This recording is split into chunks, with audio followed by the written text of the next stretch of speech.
हरे कृष्णा दोस्तों, आप में से बहुतों को पता नहीं होगा कि महाभारत का महान योद्धा अभिमन्यु, जिसने एक युद्ध में अकेले ही कौरवों की पूरी प्रधान सेना को घायल कर दिया था। इस योद्धा का जन्म और मृत्यु एक ऐसा रहस्य है जो लोक और परलोक के ऐसे भेद खोलता है जिससे जानकर कोई भी हैरान हो सकता है। इस असाधारण योद्धा का भगवान कृष्ण का भांजा होना और मजा 16 साल की उम्र में ही वीर गति को प्राप्त हो जाना एक रहस्य है। दरअसल इनके जन्म से पहले ही इनके पिता ने इनकी मृत्यु का उम्र तय कर दिए थे। अगर आप सोच रहे हैं कि अर्जुन ने ऐसा किया था तो आप गलत सोच रहे हैं, क्योंकि अर्जुन तो मात्र 16 वर्ष के लिए इनके पिता बने थे। इनके असली पिता यानी कि मूल पिता तो कोई और ही है, जिनके प्रेम की वजह से अभिमन्यु अल्प आयु पैदा हुए थे। अभिमन्यु के बारे में ऐसी कथा है कि यह पुनर्जन्म में भगवान कृष्ण के शत्रु थे, लेकिन इनका जन्म भगवान शिव के वरदान स्वरूप हुआ था। ऋषि शेषिरायन और भगवान शिव से वरदान में एक ऐसा पुत्र प्राप्त किया था जिसे कोई पराजित नहीं कर सकता था। शेषिरायन ऋषि का यह पुत्र काल्यवन कहलाया।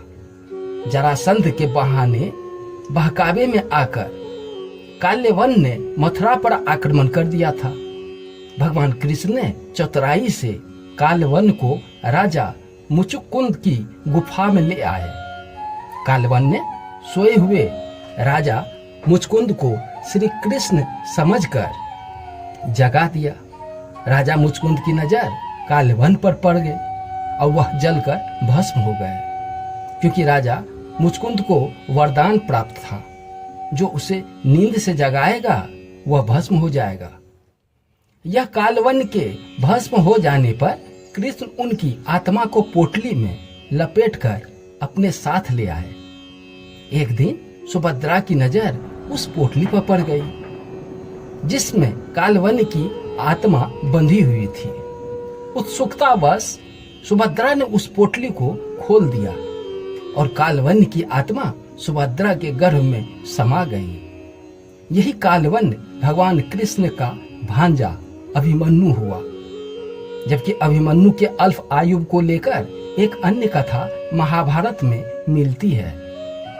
पृथ्वी पर धर्म की स्थापना के लिए भगवान कृष्ण अवतार लेने वाले थे। तब सभी देवी देवताओं से इससे सहयोग करने के लिए कहा गया। सभी देवी देवता इनके लिए तैयार तो हो गए। कुछ देवता स्वयं मनुष्य बनकर धरती पर अवतरित हो गए और कुछ ने अपने पुत्र को भेजा।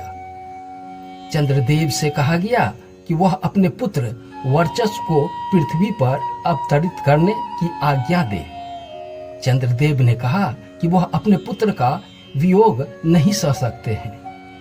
देवताओं के अनुरोध पर चंद्रमा ने कहा कि वह अपने पुत्र को महज 16 साल के लिए ही धरती पर भेज सकते हैं।